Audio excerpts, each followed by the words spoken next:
Assalamualaikum warahmatullahi wabarakatuh. Saya Reni Batullah ingin menjelaskan tentang akar nasionalisme di Indonesia. Terdapat dua konsep penting yang terdapat dalam sistem atau ajaran nasionalisme. Yang pertama itu berbangsa dan yang kedua pemersatu bangsa. Ada beberapa faktor yang mempengaruhi adanya pengaruh nasionalisme di Indonesia. Yang pertama itu faktor internal.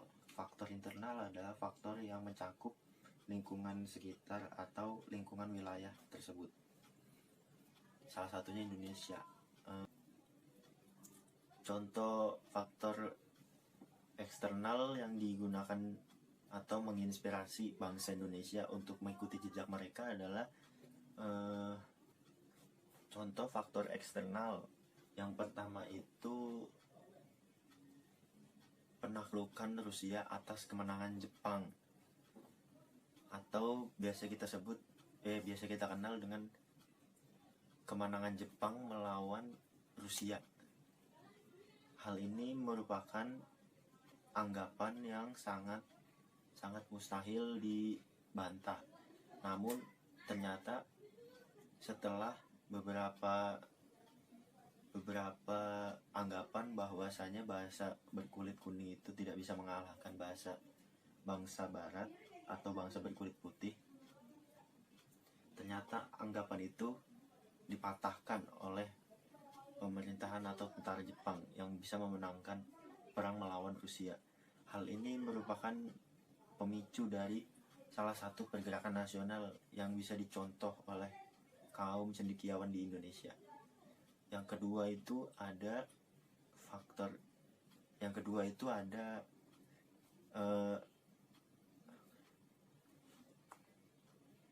pengaruh pergerakan rakyat Republik Cina pada masa dinasti Manchu.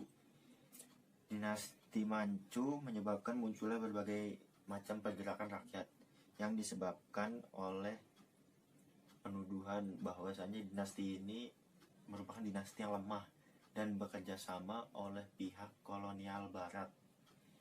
Hal ini merupakan salah satu penyebab lunturnya kepercayaan masyarakat atau rakyat Cina terhadap dinasti Manchu. Akhirnya rakyat pun melakukan revolusi dan menentang kepemerintahan dinasti Manchu. Hal ini merupakan salah satu contoh pergerakan nasional yang ditiru oleh bangsa Indonesia dengan mendirikan beberapa organisasi atau partai politik yang bertujuan untuk mencerdaskan, memajukan, dan mesejahterakan rakyat Indonesia.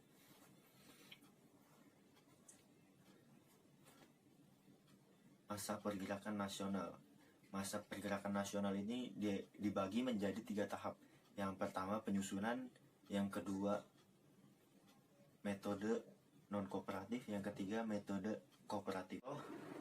Pada masa penyusunan yaitu organisasi-organisasi seperti Budi Utomo. Budi Utomo ini merupakan salah satu faktor yang mempelopori atau memotori terciptanya nasionalisme di Indonesia. Budi Utomo ini merupakan organisasi pertama yang berdiri dan ada di Indonesia.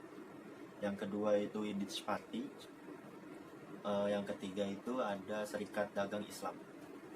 Yang kedua ada sistem non-kooperatif, yaitu sistem di mana mereka beranggapan bahwa dengan kita mengangkat senjata akan terciptanya atau terselesaikannya penjajahan ini. Atau kita bisa sebut juga dengan taktik yang termasuk radikal, artinya menggunakan kekerasan. Contoh organisasi atau partai yang menggunakan taktik ini pada masa itu adalah PNI atau Partai Nasional Indonesia. Yang kedua ada Perhimpunan Indonesia. Yang ketiga ada PKI. Nah, PKI ini merupakan organisasi yang paling gencar atau paling gencar lah pokoknya menjelaskan Pokoknya organisasi yang paling kuat nasionalismenya untuk mengusir penjajah dengan taktik yang radikal. Namun sayangnya Partai Komunis Indonesia ini merupakan partai yang berhaluan ideologi sosialis dan Marxisme, atau bisa disebut juga dengan komunis. Ini merupakan salah satu ideologi yang mementingkan atau mengutamakan kepentingan petani dan buruh. Yang ketiga itu ada sistem yang bersifat kooperatif atau mau bekerja sama dengan pihak kolonial. Para cendekiawan dulu beranggapan bahwasanya kita sudah melakukan berbagai cara agar Indonesia tujuannya merdeka dan berdaulat, diakui oleh seluruh negara. Namun segala upaya telah dilakukan dan gagal. Akhirnya mereka menempuh jalan dengan taktik kooperatif ini, yang mereka manfaatkan untuk mendapat celah atau kesempatan bagi para pejuang cendekiawan Indonesia untuk memotori pergerakan nasional dengan cara memanfaatkan momen-momen kesempatan itu. Contoh dari organisasi yang bersifat kooperatif yaitu ada Serikat Dagang Islam, Masyumi, terus Partai Indonesia Raya, terus ada NU, PSI dan lain-lain.